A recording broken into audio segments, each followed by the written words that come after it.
تیسری صدی ہجری کی بات ہے کہ بغداد میں ایک عابد، زاہد اور عارف باللہ بزرگ رہتے تھے جن کا نام شیخ ابو عبداللہ اندلسی تھا۔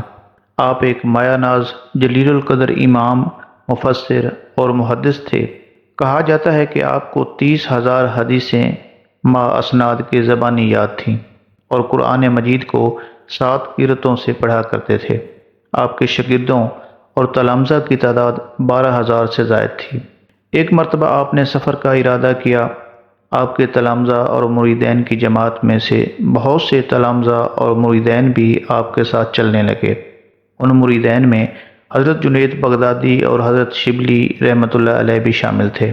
حضرت شبلی بیان کرتے ہیں کہ ہمارا یہ قافلہ شیخ کی رہنمائی میں اللہ کے فضل و کرم سے نہایت امن اور امان اور سکون کے ساتھ منزل کی طرف جا رہا تھا۔ چلتے چلتے ہمارا قافلہ ایک بستی میں پہنچا۔ نماز کا وقت ہو چکا تھا، لیکن پانی نہ ہونے کی وجہ سے ہم ابھی تک نماز ادا نہیں کر سکے تھے۔ ہم پانی کی تلاش میں اس بستی میں گھومنے لگے۔ یہ عجیب بستی تھی۔ ہم نے بستی کا چکر لگایا تو دیکھا کہ وہاں بے شمار گرجا گھر، مندر اور عبادت خانے ہیں۔ بت پرست، یہودی، صلیب کے پجاری، نصرانی اور راہبان اور پادریوں کا ایک بہت بڑا مجمع ہے جو وہاں عبادت کر رہے ہیں۔ کوئی بتوں کو پوج رہا ہے، کوئی آگ کی پوجا کرتا ہے تو کوئی سورج کی پرستش، کوئی صلیب کو اپنا قبلہ حاجات بنائے ہوئے ہے اور کوئی چاند کی پرستش کر رہا ہے۔ شبلی کہتے ہیں کہ یہ تمام حالات اور واقعات دیکھ کر ہمیں بڑی حیرت ہوئی کہ یار یہ کیسے لوگ ہیں جو اللہ واحد لا شریک کو چھوڑ کر بتوں کی اور سورج کی پرستش کر رہے ہیں۔ یہ لوگ کیوں نہیں سمجھتے کہ اللہ واحد لا شریک ہے اور اسی کی عبادت ہی انسان کو زیب دیتی ہے۔ شبلی کہتے ہیں کہ ہمارے شیخ ابو عبداللہ اندلسی کی بھی یہی حالت تھی۔ وہ ان بت پرستوں کو دیکھ رہے تھے اور حیران ہو رہے تھے۔ چلتے چلتے ہم اس بستی سے باہر نکلے تو بستی کے کنارے پر ہمیں ایک کنواں نظر آیا۔ وہاں دیکھا کہ چند نوجوان لڑکیاں ہیں جو کنویں سے پانی بھر رہی ہیں۔ وہ لڑکیاں پانی بھرتے بھرتے ایک دوسرے کے ساتھ اٹکھیلیاں کھیل رہی تھیں اور ایک دوسرے پر پانی پھینک رہی تھیں۔ جب ان لڑکیوں کی نظر ہم پر پڑی اور ہمیں بڑے غور سے دیکھنے لگیں کہ یہ اجنبی لوگ یہاں کیوں آئے ہیں۔ اتفاق سے ہمارے شیخ اور مرشد ابو عبداللہ اندلسی کی نظر ایک لڑکی پر پڑی جو بڑی ہی حسین و جمیل تھی۔ خوبصورت ہونے کے ساتھ ساتھ وہ زیورات اور بڑے اچھے لباس سے آراستہ تھی۔ ہم نے دیکھا کہ جب اس لڑکی کی نظریں ہمارے شیخ کی نظروں سے ملیں تو ہمارے شیخ کے دل کی حالت بدلنے لگی۔ ان کا چہرہ متغیر ہونے لگا اور ہم نے دیکھا کہ ہمارے شیخ کے دل کی پریشانی ان کے چہرے سے عیاں تھی۔ ہمارے شیخ مسلسل ٹکٹکی باندھ کر اس خوبصورت لڑکی کو دیکھ رہے تھے۔ آخر کار تھوڑی دیر کے بعد وہ ان لڑکیوں سے مخاطب ہوئے اور ان سے کہنے لگے کہ یہ لڑکی کون ہے اور یہ کس کی بیٹی ہے۔ لڑکیوں نے جواب دیا کہ یہ لڑکی اس بستی کے سردار کی بیٹی ہے۔ پھر شیخ نے کہا کہ اس کا باپ اگر سردار ہے تو وہ اس سے کام کیوں کرواتا ہے؟ اس کو کوئی نوکر رکھ کر کیوں نہیں دیتا جو اس کی جگہ پانی بھرے اور اس کا کام کرے؟ شیخ کی یہ بات سن کر وہ لڑکیاں کہنے لگیں کہ کیوں نہیں، اس کا باپ جو سردار ہے وہ اسے ایک نوکر رکھ کر دے سکتا ہے، مگر وہ نہایت عقل مند اور سمجھدار آدمی ہے۔ نوکر نہ رکھ کر دینے کا اس کا مقصد یہ ہے کہ میری بیٹی کہیں تکبر میں نہ پڑ جائے اور اپنا اخلاق خراب نہ کر بیٹھے۔ کل کو اس کی شادی کرنی ہے تو یہ اپنے شوہر کے پاس جائے گی اور اس کی خدمت کرے گی۔ اگر ابھی سے اسے نوکر اور خدمتگار رکھ کر دے دیے تو یہ اپنے اخلاق خراب کر بیٹھے گی۔ خیر، اتنی بات کر کے وہ لڑکیاں تو پانی بھر کر وہاں سے چلی گئیں، لیکن ہمارے شیخ وہیں سر جھکا کر بیٹھ گئے۔ ایسے بیٹھے کہ 3 دن اسی طرح گزر گئے، نہ کچھ کھایا اور نہ کچھ پیا اور نہ ہی کسی سے کوئی بات کی۔ شیخ کی اسی حالت میں 3 دن گزر گئے۔ مریدوں اور تلامذہ کی ایک کثیر تعداد جو کہ شیخ کے ساتھ تھی، ہم سب بھی بڑے پریشان تھے۔ کوئی تدبیر نظر نہیں آتی تھی کہ کیا کریں۔ شبلی فرماتے ہیں کہ جب تیسرا دن ہوا تو میں آگے بڑھا، تعجب اور پریشانی کے حالات میں شیخ سے کہنے لگا کہ شیخ، ہم نے آگے جانا ہے، یہ ہماری منزل نہیں ہے، اٹھیں اور ہمارے ساتھ چلیں۔ شیخ نے جب یہ سنا تو کہا کہ میرے عزیزو، میں اپنے دل کی حالت تم لوگوں سے کب تک چھپاؤں گا؟ پرسوں میں نے جس لڑکی کو دیکھا ہے اس کی محبت مجھ پر اتنی غالب آ چکی ہے کہ میرے جسم کے ہر اعضاء پر اسی کا تسلط ہے۔ اب یہ میرے لیے ممکن نہیں ہے کہ میں اس جگہ کو چھوڑ کر چلا جاؤں۔ شبلی کہتے ہیں کہ شیخ کا یہ جواب سن کر ہم سب بڑے پریشان ہوئے اور ہم نے کہا کہ ہمارے پیر و مرشد، ہمارے آقا، آپ تو اہل عراق کے بھی پیر و مرشد ہیں۔ علم اور فضل، زہد و عبادت میں آپ کا ایک نام ہے۔ آپ کے مریدوں کی تعداد اس وقت 12,000 سے زائد ہے۔ یہ سب لوگ کیا سوچیں گے؟ خدا کے لیے ہمیں رسوا نہ کریں اور ہمارے ساتھ چلیے۔ شیخ نے کہا کہ میرے دوستو، میرا اور تمہارا فیصلہ تقدیر خداوندی میں ہو چکا ہے۔ مجھ سے ولایت کا لباس سلب کر لیا گیا ہے اور مجھ سے ہدایت کی تمام علامات اٹھا لی گئی ہیں۔ اتنا کہنا تھا کہ شیخ نے رونا شروع کر دیا اور فرمایا کہ اے لوگو، فیصلہ قدرت کی طرف سے ہو چکا ہے اور اب یہ میرے بس کا کام نہیں، میں کچھ نہیں کر سکتا، میرے اختیار میں کچھ نہیں ہے۔ آپ لوگ یہاں سے چلے جاؤ، میں یہیں رہوں گا۔ شیخ کی یہ بات سن کر شبلی کہتے ہیں کہ ہمیں بڑا افسوس ہوا اور ہم نے حسرت سے رونا شروع کر دیا۔ ہمارے شیخ بھی ہمارے رونے کو دیکھ کر ہمارے ساتھ وہ بھی رو رہے تھے، یہاں تک کہ روتے روتے زمین آنسوؤں سے تر ہو گئی۔ اس کے بعد مجبوراً ہم شیخ کو وہیں چھوڑ کر بغداد کی طرف لوٹ آئے۔ جب ہمارے بغداد آنے کی خبر وہاں کے لوگوں تک پہنچی تو وہ تمام لوگ شیخ ابو عبداللہ اندلسی کی زیارت کے لیے بغداد شہر سے باہر ان کے استقبال کے لیے نکل آئے۔ لیکن جب لوگوں نے دیکھا کہ شیخ ابو عبداللہ اندلسی ہمارے درمیان نہیں ہیں تو وہ سوال کرنے لگے کہ شیخ کہاں ہیں، وہ کیوں نہیں آئے؟ آخر جب ہم نے سارا واقعہ ان لوگوں کو بتایا تو وہ واقعہ سن کر ایک کورام مچ گیا۔ شیخ ابو عبداللہ اندلسی رحمۃ اللہ علیہ کے مریدوں کی ایک کثیر جماعت ایسی تھی کہ جب انہوں نے یہ غم و حسرت کی خبر سنی تو اسی وقت آخرت کو ستار گئے، اور باقی جو لوگ تھے وہ گڑ گڑا کر خدائے بے نیاز کی بارگاہ میں دعائیں کرنے لگے کہ اے مقلب القلوب، ہمارے شیخ کو ہدایت دے اور پھر انہیں اپنے مرتبے پر لوٹا دے۔ شیخ کے جانے کے بعد بغداد کی تمام خانگاہیں بند ہو گئیں اور اسی طرح 1 سال گزر گیا۔ 1 سال کے بعد کچھ لوگوں نے کہا کہ پتہ کریں کہ شیخ کس حال میں ہیں اور کہاں ہیں۔ چنانچہ شبلی کہتے ہیں کہ ہماری ایک جماعت نے شیخ کی طرف سفر کیا۔ اس گاؤں میں پہنچے جہاں شیخ کو چھوڑ کر آئے تھے تو وہاں کے لوگوں سے یہ دریافت کیا کہ یہاں ہمارے شیخ تھے، وہ کہاں ہیں؟ ہمارا سوال سن کر گاؤں والوں نے کہا کہ آپ کے شیخ تو جنگل میں سور چرا رہے ہیں۔ ہم نے کہا خدا کی پناہ، یہ کیا ہو گیا؟ گاؤں والوں نے بتایا کہ آپ لوگوں کے جانے کے بعد آپ کے شیخ ہمارے سردار کے پاس گئے اور ان سے درخواست کی کہ ان کی بیٹی سے وہ شادی کرنا چاہتے ہیں۔ سردار نے کہا کہ میں اپنی بیٹی آپ کو اس شرط پر دوں گا کہ آپ کو جنگل میں میرے سور چرانا پڑیں گے۔ شیخ نے کہا کہ مجھے آپ کی ہر شرط منظور ہے، اور ابھی وہ جنگل میں سور چرا رہے ہیں۔ شبلی کہتے ہیں کہ گاؤں والوں کی یہ بات سن کر ہمارے کلیجے غم سے پھٹنے لگے، آنکھوں سے بے ساختہ آنسوؤں کا طوفان امڑنے لگا۔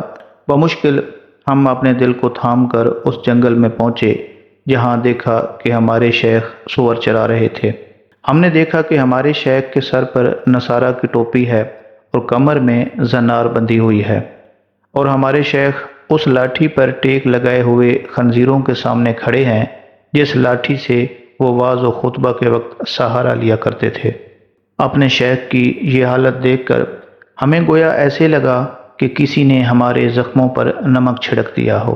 ہم آگے بڑھے، قریب پہنچ کر ہم نے السلام علیکم کہا تو شیخ نے دبی ہوئی آواز میں سر جھکائے ہوئے وعلیکم السلام کہا۔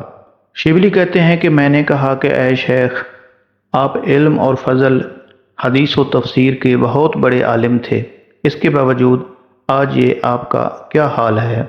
شیخ اندلسی کہنے لگے کہ میرے بھائیو، یہ میں نے جو کچھ کیا ہے اپنے اختیار سے نہیں کیا، میرے مولا نے مجھے جیسا چاہا ویسا ہی کر دیا، اپنا مقرب بنا کر مجھے اپنے دروازے سے دور پھینک دیا۔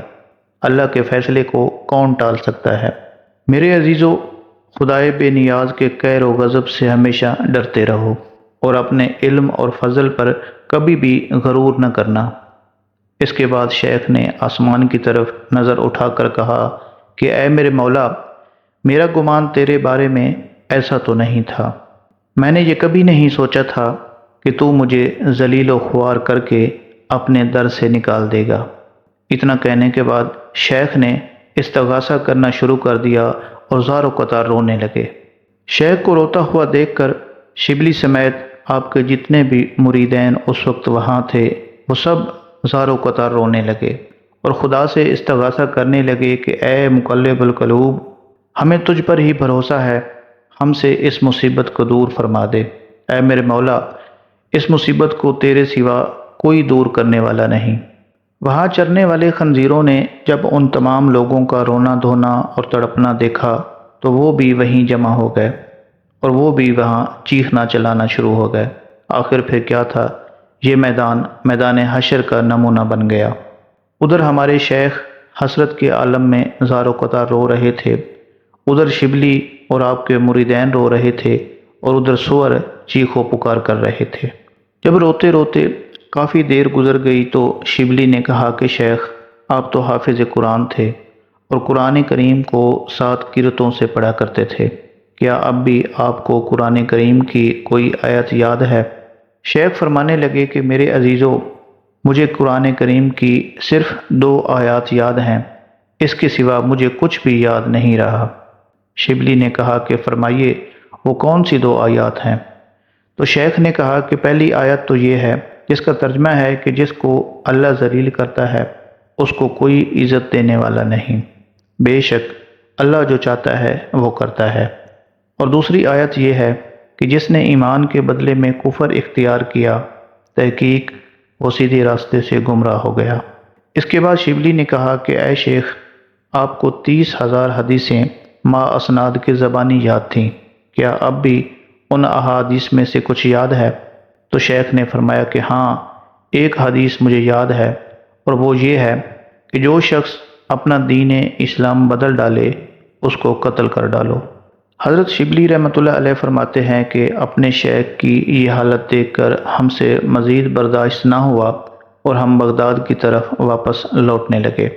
ابھی ہم نے بمشکل 3 منزلیں ہی طے کی تھیں کہ تیسرے روز اچانک کیا دیکھتے ہیں کہ شیخ ابو عبداللہ اندلسی ہمارے سامنے ہی نہر سے غسل کر کے نکل رہے ہیں اور بلند آواز میں کلمہ شہادت پڑھ رہے ہیں۔ ہم نے جب شیخ کو دیکھا تو ہماری خوشی کا کوئی ٹھکانہ نہ رہا اور ہمیں اتنی خوشی ہوئی کہ جس کا کوئی اندازہ بھی نہیں لگا سکتا۔ جب شیخ ہمارے قریب پہنچے تو کہا کہ مجھے پاک کپڑے دو۔ ہم نے انہیں پاک لباس دیا۔ سب سے پہلے انہوں نے نماز پڑھی اور نماز میں ایسے مصروف ہوئے کہ کافی دیر تک اللہ کو یاد کرتے رہے۔ شیخ مسلسل نماز پڑھ رہے تھے، ادھر ہم منتظر تھے کہ شیخ نماز سے فارغ ہوں تو آپ سے مکمل واقعہ سنیں۔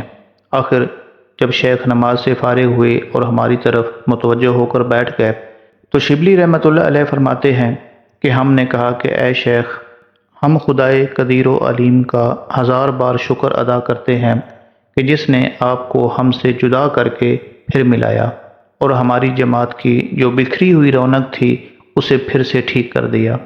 شیخ ہمیں یہ بتائیں کہ جب ہم نے آپ کو بار بار کہا، بڑا اصرار کیا کہ ہمارے ساتھ چلیں اور آپ نے انکار کیا، تو پھر اب آپ کا ہمارے پیچھے یہ آنا کیسا ہوا؟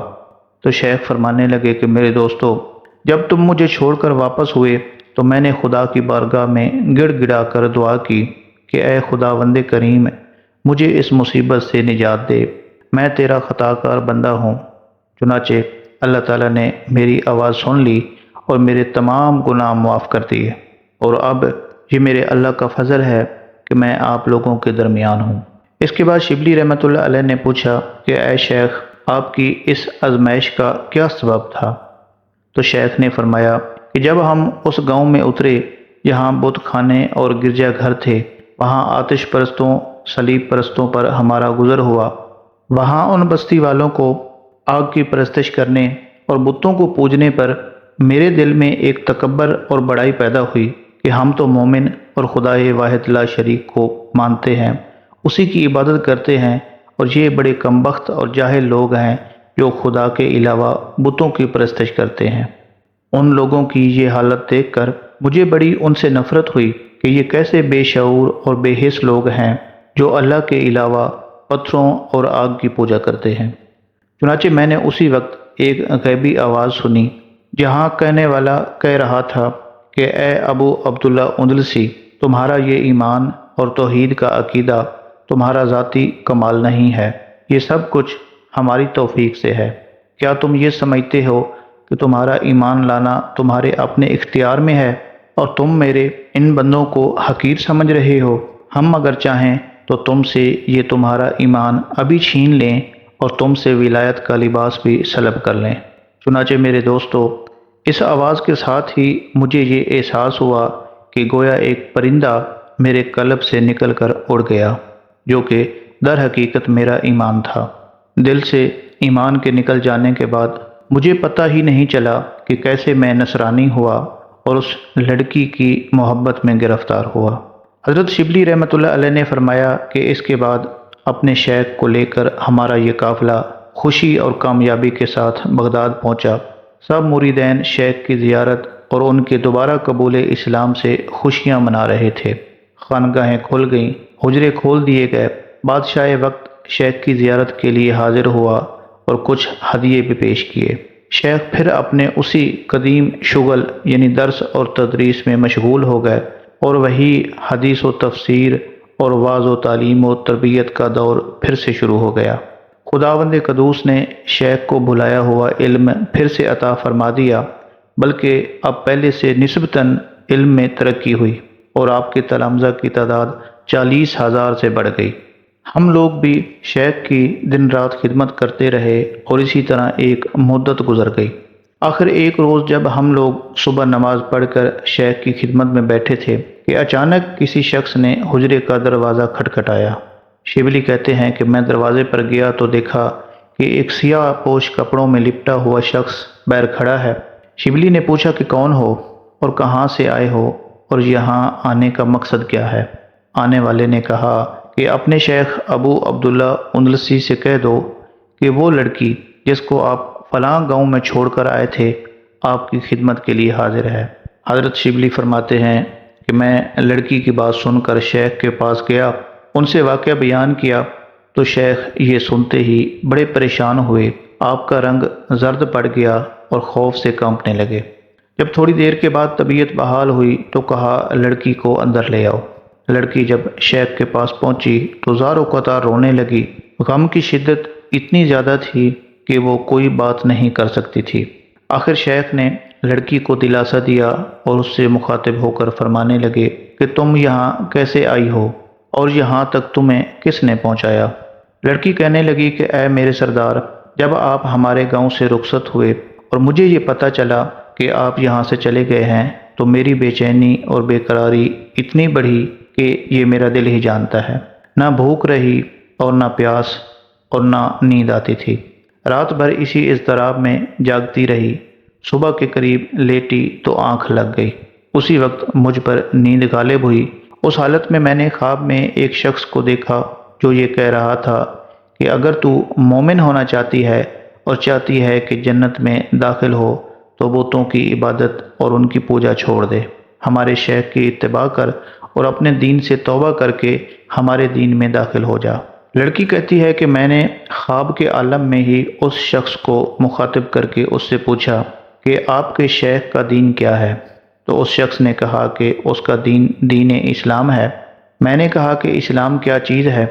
تو اس نے کہا کہ اس بات کی دل اور زبان سے گواہی دینا کہ اللہ کے سوا کوئی معبود نہیں اور حضرت محمد مصطفیٰ صلی اللہ علیہ وآلہ وسلم اللہ کے برحق رسول اور پیغمبر ہیں۔ یہ سن کر وہ لڑکی کہنے لگی کہ ٹھیک ہے، میں آپ کے شیخ سے ملنا چاہتی ہوں، میں کس طرح ان کے پاس پہنچ سکتی ہوں؟ تو اس شخص نے کہا کہ اپنی آنکھیں بند کر لو اور اپنا ہاتھ میرے ہاتھ میں دے دو۔ لڑکی کہنے لگی کہ میں وہاں کھڑی ہو گئی اور اپنا ہاتھ اس شخص کے ہاتھ میں دے دیا۔ وہ شخص میرا ہاتھ پکڑ کر تھوڑی دور تک چلا اور پھر مجھ سے کہا کہ اپنی آنکھیں کھول لو۔ چنانچہ لڑکی کہتی ہے کہ جب میں نے اپنی آنکھیں کھولیں تو اپنے آپ کو دجلہ کے کنارے پایا۔ دریا دجلہ بغداد کے بالکل نیچے ہی بہتا ہے اور وہ لڑکی دور دراز کا سفر کر کے پل بھر میں دجلہ کے کنارے پہنچ گئی تھی۔ لڑکی کہنے لگی کہ یہاں پہنچ کر میں بڑی پریشان ہوئی اور آنکھیں پھاڑ پھاڑ کر دیکھ رہی تھی کہ چند منٹوں میں کہاں سے کہاں پہنچ گئی۔ پھر اس کے بعد اس شخص نے حجرے کی طرف اشارہ کیا کہ وہ سامنے شیخ کا حجرہ ہے، وہیں چلی جاؤ اور شیخ سے کہہ دینا کہ آپ کا بھائی خضر آپ کو سلام کہتا ہے۔ چنانچہ میں اس شخص کے اشارے کے مطابق یہاں پہنچ گئی اور ابھی آپ کی خدمت میں حاضر ہوں، مجھے مسلمان کر لیجئے اور اپنے نکاح میں لے لیجئے۔ چنانچہ شیخ ابو عبداللہ اندلسی رحمۃ اللہ علیہ نے جب اس لڑکی کا یہ سارا واقعہ سنا تو اسے مسلمان کر لیا اور اس کے بعد اسے اپنے نکاح میں لے کر اپنے پڑوس کے ایک حجرہ میں ٹھہرا لیا اور اسے کہا کہ یہاں عبادت کرتی رہو۔ لڑکی عبادت میں مشغول ہو گئی اور زہد و عبادت میں اس قدر مشغول ہوئی کہ تمام لوگوں سے سبقت لے گئی۔ وہ ننھی جان دن کو روزہ رکھتی اور رات بھر اپنے خالق و مالک اور بے نیاز کے سامنے ہاتھ باندھے کھڑی رہتی۔ اتنی عبادت کرتی کہ دن رات کی عبادت کے باعث اس کے جسم پر ہڈیاں اور چمڑے کے سوا کچھ نظر نہیں آتا تھا۔ آخر وہ لڑکی کثرت عبادت کی وجہ سے مریض ہو گئی اور اس کا مرض اتنا بڑھ گیا کہ اس کی آنکھوں کے سامنے موت کا منظر نظر آنے لگا۔ جب سفر آخرت آن پہنچا تو اس کے دل میں اس حسرت کے سوا کوئی حسرت نہ رہی کہ ایک مرتبہ اپنے شیخ کی زیارت کر لے، کیونکہ جس وقت سے وہ اس حجرے میں مقیم ہوئی تھی اس وقت سے نہ شیخ نے اس کو دیکھا اور نہ ہی وہ شیخ کی زیارت کر سکی۔ اب جب کہ وہ چند گھڑیوں کی مہمان تھی تو اس کی یہ حسرت تھی کہ کسی طرح شیخ کی زیارت سے اپنی آنکھیں ٹھنڈی کر سکے۔ آخرکار شیخ کو یہ پیغام بھیجا گیا کہ وہ لڑکی آپ کی زیارت کرنا چاہتی ہے اور دم آخری پر ہے۔ شیخ رحمۃ اللہ علیہ کو جب پتہ چلا تو وہ فوراً تشریف لائے، جہاں وہ لڑکی حسرت بھری نگاہوں سے شیخ کی زیارت کے لیے ترس رہی تھی، مگر آنسوؤں میں ڈوبی ہوئی آنکھیں اسے ایک نظر بھی دیکھنے کی مہلت نہ دیتی تھیں۔ لڑکھڑاتی ہوئی اور میٹھی زبان سے صرف اتنا کہا کہ السلام علیکم ورحمۃ اللہ وبرکاتہ۔ شیخ نے بڑی شفقت بھری آواز میں سلام کا جواب دیا اور اس کے بعد اس لڑکی کے سرہانے بیٹھ کر اسے دلاسا دینے لگے کہ گھبراؤ نہیں، اب تمہاری اور میری ملاقات انشاءاللہ جنت میں ہونے والی ہے۔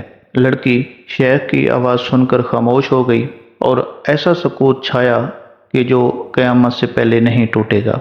تھوڑی ہی دیر گزری تھی کہ مسافر آخرت نے اس دار فانی کو خیر باد کہا، انا للہ و انا الیہ راجعون۔ شیخ اس لڑکی کی وفات پر بہت غم زدہ ہوئے، مگر شیخ کی زندگی بھی کچھ زیادہ نہیں تھی۔ ابھی 2 ہی دن گزرے تھے کہ شیخ صاحب بھی عالم فانی سے رخصت ہوئے۔ حضرت شبلی رحمۃ اللہ علیہ فرماتے ہیں کہ کچھ دنوں کے بعد میں نے شیخ کو خواب میں دیکھا کہ جنت کے ایک پرفضا باغ میں مقیم ہے اور 70 حوروں سے آپ کا نکاح ہوا ہے، مگر وہ لڑکی جو دنیا میں آپ کی بیوی تھی جس سے آپ کا نکاح ہوا تھا، یہی وہ لڑکی ہے جو جنت میں بھی باقی حوروں کی سردار ہے۔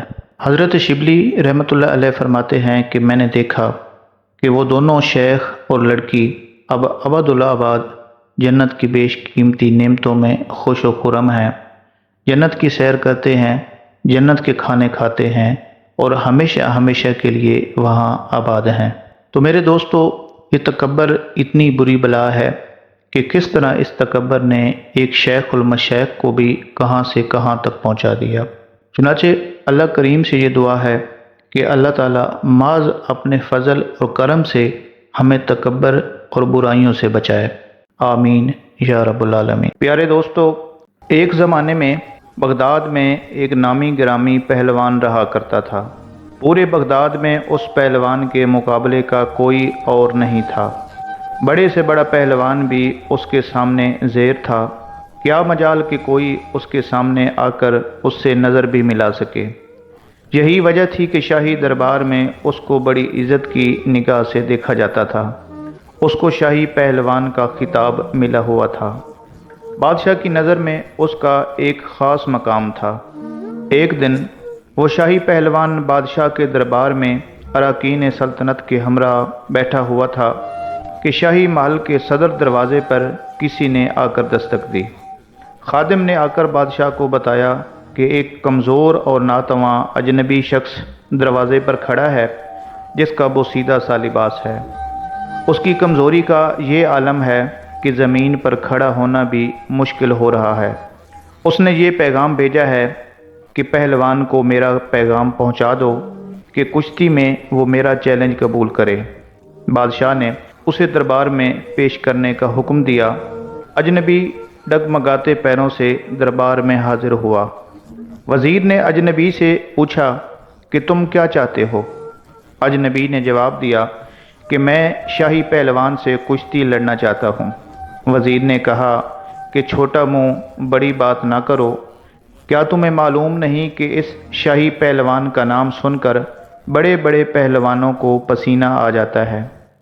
پورے شہر میں اس کے مقابلے کا کوئی نہیں، اور تم جیسے کمزور شخص کا اس شاہی پہلوان سے کشتی لڑنا تمہاری ہلاکت کا سبب بھی ہو سکتا ہے۔ اجنبی نے کہا کہ پہلوان کی شہرت ہی مجھے یہاں تک کھینچ لائی ہے، اور میں آپ کو یہ ثابت کر کے دکھاؤں گا کہ اس پہلوان کو شکست دینا ممکن ہے۔ میں اپنا انجام جانتا ہوں، آپ اس بحث میں نہ پڑیں بلکہ میرے چیلنج کو قبول کیا جائے۔ یہ تو آنے والا وقت ہی بتائے گا کہ شکست کس کا مقدر ہوتی ہے۔ وہ شاہی پہلوان بڑی حیرت سے آنے والے اجنبی کی باتیں سن رہا تھا۔ بادشاہ نے کہا کہ اگر سمجھانے کے باوجود یہ بضد ہے تو اپنے انجام کا یہ خود ذمہ دار ہوگا، لہٰذا اس کا چیلنج قبول کر لیا جائے۔ بادشاہ کا حکم ہوا اور کچھ ہی دیر کے بعد کشتی کی تاریخ اور مقام کا اعلان کر دیا گیا۔ پورے بغداد میں اس چیلنج کا تہلکہ مچ گیا۔ ہر شخص کی یہ خواہش تھی کہ اس مقابلے کو دیکھے۔ تاریخ جوں جوں قریب آتی گئی، لوگوں کا اشتیاق بھی بڑھتا گیا۔ ان کا اشتیاق اس وجہ سے تھا کہ آج تک انہوں نے تنکے اور پہاڑ کا مقابلہ کبھی نہیں دیکھا تھا۔ دور دراز کے ملکوں سے بھی سیاح یہ مقابلے دیکھنے کے لیے آنے لگے۔ اس شاہی پہلوان کے لیے یہ مقابلہ بہت ہی پر اسرار تھا اور اس پر ایک انجانی سی ہیبت طاری ہونے لگی۔ انسانوں کا ٹھاٹھے مارتا ہوا سمندر شہر بغداد میں امڈ آیا تھا۔ شاہی پہلوان کی ملک گیر شہرت کسی تعارف کی محتاج نہیں تھی۔ وہ اپنے زمانے کا مانا ہوا پہلوان آج ایک کمزور اور ناتواں انسان سے مقابلے کے لیے میدان میں اتر رہا تھا۔ اکھاڑے کے اطراف لاکھوں انسانوں کا ایک ہجوم موجود تھا۔ بادشاہ وقت اراکین سلطنت کے ہمراہ اپنی اپنی کرسیوں پر براجمان ہو چکے تھے۔ وہ شاہی پہلوان بھی بادشاہ کے ہمراہ آ گیا تھا۔ سب لوگوں کی نگاہیں اس پر اسرار شخص کی منتظر تھیں جس نے شاہی پہلوان کو چیلنج دے کر پوری سلطنت میں تہلکہ مچا دیا تھا۔ مجمع کو یقین نہیں آ رہا تھا کہ اجنبی مقابلے کے لیے آئے گا، تاہم لوگ شدت سے اس کا انتظار کرنے لگے۔ شاہی پہلوان میدان میں اتر چکا تھا۔ اس کے حامی لمحہ بلمحہ نعرے لگا کر حوصلہ بلند کر رہے تھے۔ اچانک وہ اجنبی لوگوں کی صفوں کو چیرتا ہوا اکھاڑے میں پہنچ گیا۔ ہر شخص اس کمزور اور ناتواں شخص کو دیکھ کر حیرت میں پڑ گیا کہ جو شخص اس شاہی پہلوان کی ایک پھونک سے اڑ جائے، اس سے مقابلہ کرنا دانشمندی نہیں۔ لیکن اس کے باوجود سارا مجمع دھڑکتے دل کے ساتھ اس کشتی کو دیکھنے کا انتظار کر رہا تھا۔ کشتی کا آغاز ہوا۔ دونوں پہلوان آمنے سامنے ہوئے، ہاتھوں میں ہاتھ ڈالے گئے، پنجہ آزمائی شروع ہوئی۔ اس سے پہلے کہ وہ شاہی پہلوان کوئی داؤ لگا کر اجنبی کو زیر کرتا، اجنبی نے آہستہ سے اس شاہی پہلوان کے کان میں کچھ سرگوشی کی۔ شاہی پہلوان کے چہرے کا رنگ متغیر ہو گیا۔ بہرحال کشتی کا آغاز ہو گیا۔ اجنبی شخص اور شاہی پہلوان نے آپس میں پنجہ آزمائی شروع کر دی۔ کشتی لڑنے کا انداز جاری تھا۔